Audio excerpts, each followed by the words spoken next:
नमस्कार दोस्तों, wealth sky की न्यू इंटरेस्टिंग एक्साइटिंग वीडियो में आप सभी लोगों का स्वागत है। मेरा नाम है सुधीर और इस वीडियो में हम बात करेंगे बैंक निफ्टी के चार्ट के बारे में और समझने की कोशिश करेंगे कि बैंक निफ्टी का मूवमेंट कैसा हो रहा है।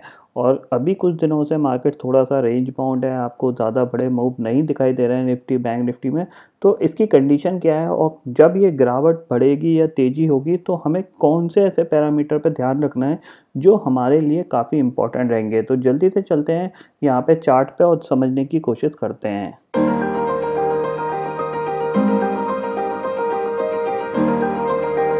तो फाइनली दोस्तों मैं आ गया हूँ निफ्टी बैंक के चार्ट पे और समझने की कोशिश करूँगा। यहाँ पे मैं कुछ ऐसे इंपॉर्टेंट पॉइंट बताऊँगा जो आप अगर ध्यान रखते हो तो आपको काफ़ी ज़्यादा आसानी होगी चीज़ों को समझने के लिए कि दोनों पॉइंट में 2-3 पॉइंट में उनमें ऐसा क्या है जो आपको हेल्प करता है एक अच्छी पोजीशन बनाने में और अच्छा खासा गेन लेने में। तो सबसे पहले यहाँ पे मैं कुछ एक सपोर्ट और रेजिस्टेंस की बात करूँगा, फिर कुछ मूविंग एवरेज की बात करते हैं। तो सबसे पहले रेजिस्टेंस और सपोर्ट की बात करने के लिए एक हॉरिजॉन्टल लाइनें खींच लेते हैं यहाँ पे कुछ।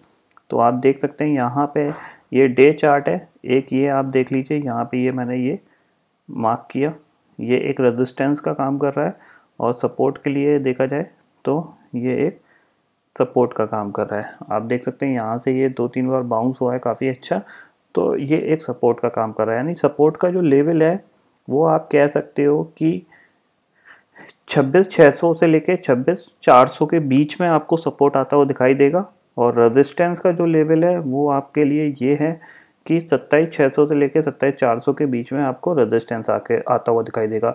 यानी ये 1000 पॉइंट में यहाँ पे बैंक निफ्टी ट्रेड कर रहा है। तो इस 1000 पॉइंट को आपको क्या करना है, जब अपर रेंज में आते हो आप यानी 27,600 या 27,500 पे ही आ जाते हो तो आप फिर वहाँ से शॉर्ट करके ही काम करो।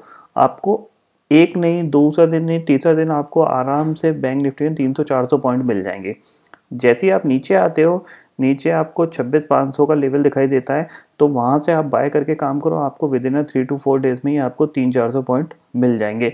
ये कंडीशन हो गई सपोर्ट और रेजिस्टेंस की, क्योंकि अभी मार्केट में कोई एक्शन नहीं। एक्शन का मतलब क्या होता है कि सिंपल सी चीज़ है, मार्केट अपनी नॉर्मल कंडीशन में बाइंग और सेलिंग कर रहा है। ऐसा नहीं है कि मार्केट में कोई नेगेटिव न्यूज़ आई या पॉजिटिव न्यूज़ आई जिससे मार्केट ऊपर चला गया नीचे चला गया। अपनी नॉर्मल कंडीशंस हैं, अपने हर दिन के साथ ये आगे बढ़ता जा रहा है। अब हम देखते हैं यहाँ पे कुछ मूविंग एवरेजेस। तो सबसे पहले मूविंग एवरेज को देखने के लिए मैं ये हटा देता हूँ ताकि क्लियरिटी रहे, ठीक है। तो मूविंग एवरेज पे आया, सबसे पहले मैंने 50 डे का लगा दिया, ठीक है। मैं सिर्फ दो ही मूविंग एवरेज पे फोकस रखता हूँ, एक 50 का और एक 200 का। 100, 150 ये मैं फोकस नहीं रखता क्योंकि वो इतने इम्पोर्टेंट नहीं है, ठीक है। अनदर मूविंग एवरेज लगा देते हैं यहाँ पे और ये सिंपल मूविंग एवरेज है, ठीक है, एक्सपोनेंशियल नहीं है, 200 का।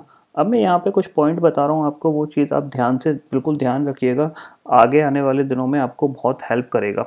देखिए दोस्तों, हमेशा याद रखिए कि सबसे इम्पॉर्टेंट जो लेवल होता है किसी भी स्टॉक का या निफ्टी का या बैंक निफ्टी का, वो 200 डे मूविंग एवरेज होता है। अब 200 डे मूविंग एवरेज कब टूटता है, नीचे हो या ऊपर हो, आपको कब टूटता है? वो जब टूटता है नीचे की साइड, वो जब टूटेगा जब एक बैड न्यूज़ मार्केट में सर्कुलेट होगी, यानी वो न्यूज़ आपको पता लगेगी। ऐसा नहीं है कि आपको उसको बिना न्यूज़ के जाने ही मार्केट गिर जाएगा, आपको वो पता चलेगी बैड न्यूज़, उसके बाद ही मार्केट गिरेगा आपकी आंखों के सामने ही। आपको सिर्फ उस न्यूज़ पे फोकस रखना है, तब जाके 200 डे मूविंग एवरेज टूटता है। देखिए जैसे कि यहाँ पे ये इस सेलिंग में ये 200 डे मूविंग एवरेज टूटा। ये कब टूटा? जब IL&FS ग्रुप की प्रॉब्लम स्टार्ट हुई, ये ऊपर से जो सेलिंग आई तब ये IL&FS, यानी उस टाइम क्या हुआ, पूरे बैंकिंग सेक्टर में प्रॉब्लम आने की चांसेस बने। यहाँ पे जो IL&FS ग्रुप था वो बैंकरप्सी होने की बातें कर रहा था यहाँ पे। दूसरी चीज़ यहाँ पे NBFC लिक्विडिटी क्रंच की, ये सारी प्रॉब्लम आई जिससे ये गिरा मार्केट। उसके बाद देखिए कंटिन्यूसली ये फिर नीचे ही जाता चला गया। तो ये चीज़ क्या होती है कि आप न्यूज़ आएगी तभी 200 डे मूविंग एवरेज टूटेगा। इसका मतलब क्या है कि अगर बिना मतलब के सेलिंग आई है, कि आप ये देख सकते हैं यहाँ से ये सेलिंग आई, ये एक इलेक्शन का आउटकम था, ये एक इलेक्शन का आउटकम था। उसके बाद ये यहाँ से एक शार्प पुल बैक आ गया। इसका मतलब क्या हुआ, यहाँ पे आप देख रहे हैं कि यहाँ से एक बैड न्यूज़ आई, उसके नीचे गया मार्केट, फिर पूरा रिकवर हो गया। तो ये चीज़ प्रॉपर्टी होती है मार्केट की कि अगर 200 डे के मूविंग एवरेज के नीचे मार्केट जाने की कोशिश कर रहा है तो वहाँ से पुल बैक आने के चांसेस पूरे पूरे बनते हैं। एक चीज़ आप यहाँ पे नोटिस करिए, देखिए यहाँ पे एक जनरल सेलिंग थी, ये यहाँ से लेके यहाँ तक की एक जनरल सेलिंग थी, आप देख रहे हो 200 डे मूविंग एवरेज आया और बाउंस कर गया निफ्टी बैंक। तो ये चीज़ आप समझ लीजिए कि 200 डे मूविंग एवरेज पे आपको जब भी नॉर्मल सेलिंग होती हुई दिखाई दे रही है कि मार्केट गिर रहा है, बिना मतलब के गिर रहा है, ग्लोबल मार्केट ठीक है, हमारा मार्केट अपने आप प्रॉफिट बुकिंग दिखा रहा है, तो अगर 200 डे मूविंग एवरेज के पास आए तो वहाँ पे आप बाय करके ही काम करिए, आपको काफ़ी अच्छे पॉइंट मिल जाएंगे। 400 500 एक अच्छा खासा मूव आता है, उसके अगले या 3-4 दिन में आपको काफ़ी अच्छा मूव आता हुआ दिखाई देता है। दूसरी चीज़ है यहाँ पे, अब ये बहुत ही ज़्यादा आप देख सकते हैं कि यहाँ पे फरवरी में ये काफ़ी अच्छे मूव दिए थे इसने, और है यहाँ पे अब ये बहुत ही छोटी सी रेंज बनाता जा रहा है। अब ये देखिए कोई आप ये यहाँ पे इस तरीके से आपको दिखाई देगा, मैं हॉरिजॉन्टल लाइन खींच देता हूँ, ये वीकली चार्ट है, ठीक है, ताकि आपको क्लियरिटी दिखाई दे। ये मैंने कुछ, और ये नीचे, अब आप देखिए यहाँ पे ये जो रेंज है वो काफ़ी छोटी सी होती है, ऑलमोस्ट 1000 पॉइंट की बैंक निफ्टी के लिए रेंज बन गई है। तो इस रेंज का अगर ब्रेक डाउन आए, अगर आपको इस रेंज का ब्रेक डाउन आता हुआ दिखाई देता है और बैंक निफ्टी चला जाता है करीब 26,500 के नीचे, तो आप एक चीज़ ये समझ लीजिए, फिर जो नेक्स्ट टारगेट बनेंगे आपके लिए वो करीब 25,500 तक के बनेंगे।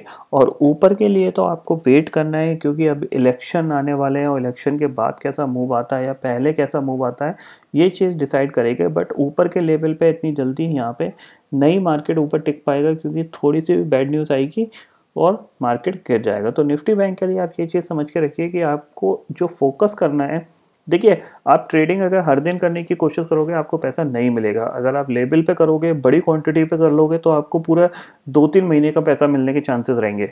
ऐसा नहीं है कि आप हर दिन थोड़ा थोड़ा करके कमा के आप महीने का इकट्ठा निकालो। इससे अच्छा ये आप फोकस करो उस दिन पे कि जहाँ पे लेवल आएगा, जैसे कि 27,400 27,500 पे आएगा तो आप एक पुट लेके काम करिए, एक दिन करिए, दूसरे दिन करिए, आपको किसी दिन बैंक निफ्टी में एक तेज गिरावट दिख जाएगी और आपको आपका लॉस भी रिकवर हो जाएगा और आपको प्रॉफिट भी मिल जाएगा।